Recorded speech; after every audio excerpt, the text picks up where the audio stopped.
প্রিয় BA fourth সেমিস্টারের ছাত্রছাত্রীরা, আজকের আমি এই ভিডিওতে তোমাদের যে সাবজেক্ট নিয়ে আলোচনা করব সেটি হচ্ছে তোমাদের যে পলিটিক্যাল সায়েন্সের সেক B1 SEC B1 সাবজেক্ট হচ্ছে এলিমেন্টারি ডাইমেনশন অফ রিসার্চ। এই পেপার থেকে তোমাদের গুরুত্বপূর্ণ ছোট যে প্রশ্নগুলো দেওয়া হয় সেই ছোট প্রশ্ন এবং সাথে উত্তর নিয়ে আলোচনা করব। তো এই সাবজেক্টের একদম টু দি পয়েন্ট অ্যান্সার সহ যদি PDF নোট স্টাডি মেটেরিয়াল তোমরা সংগ্রহ করতে চাও তাহলে অবশ্যই 7278981430 এই নাম্বারে যোগাযোগ করতে পারো।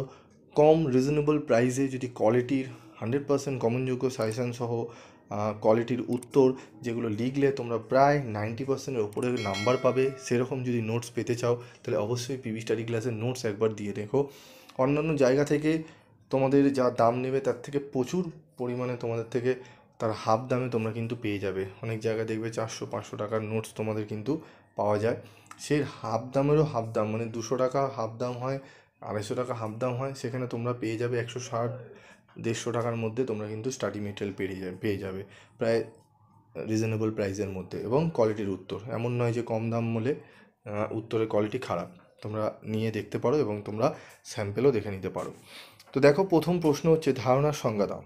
2022-এ প্রশ্নটি এসেছে, আসার সম্ভাবনা তোমাদের 2024-এর প্রশ্নপত্রে বেশি। তো গুড অ্যান্ড হার্ডের মতে ধারণা হলো ঘটনার ন্যায় কোনো একটি বিমূর্ত বিষয় যা ইন্দ্রিয় গ্রাহ্য নয়। ধারণার একটি বৈশিষ্ট্য উল্লেখ করো। ধারণা গঠনের মাধ্যমে বিভিন্ন ভাবনা ও ঘটনা একটি যথাযথ নাম লাভ। ধারণা একটি হলেও বহু ঘটনাকে বোঝাতে সাহায্য করে। প্রস্তাবনা বলতে কি বোঝো? ওই লরেন্স নিউম্যানের মতে প্রস্তাবনা একটি তাত্ত্বিক বিবৃতি যা কিনা দুই বা ততোধিক ধারণার সম্পর্ক নির্ধারণ করে। প্রস্তাবনার দুটি বৈশিষ্ট্য কী কী? প্রস্তাবনা একটি বিমূর্ত বিষয়, প্রস্তাবনা দ্বারা চলক গড়ে ওঠে।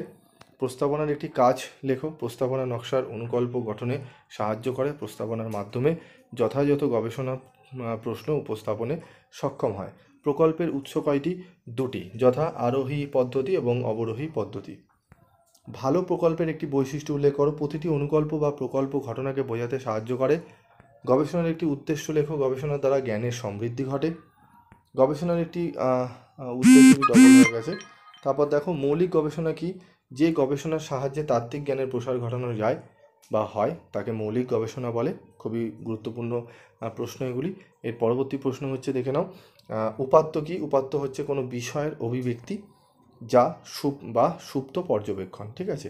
তো এই যে 10টি প্রশ্ন আমি বললাম, এই 10টি প্রশ্ন তোমরা একটু ভালো করে প্র্যাকটিস করে নিও। আমি পরবর্তী ভিডিওতে আরও 10টি প্রশ্ন বলে দেবো, যে প্রশ্নগুলো পড়লে তোমরা 100% এখান থেকে অনেক প্রশ্ন কমন পাবে।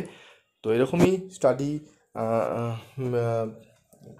মেটেরিয়ালের নোটস তোমরা যদি ভিডিও পেতে চাও বা ক্লাস নোটসের ভিডিও পেতে চাও তাহলে অবশ্যই চ্যানেলটি সাবস্ক্রাইব করে রাখবে এবং তোমাদের ক্যালকাটা ইউনিভার্সিটি, অন্যান্য ইউনিভার্সিটি নিত্য নতুন যে আপডেটগুলো রয়েছে সেগুলো তোমরা এখান থেকে পেয়ে যাবে। এবং 5th সেমিস্টারে তোমাদের বিভিন্ন সাবজেক্টের স্টাডি মেটেরিয়াল তোমরা সংগ্রহ করতে পারো।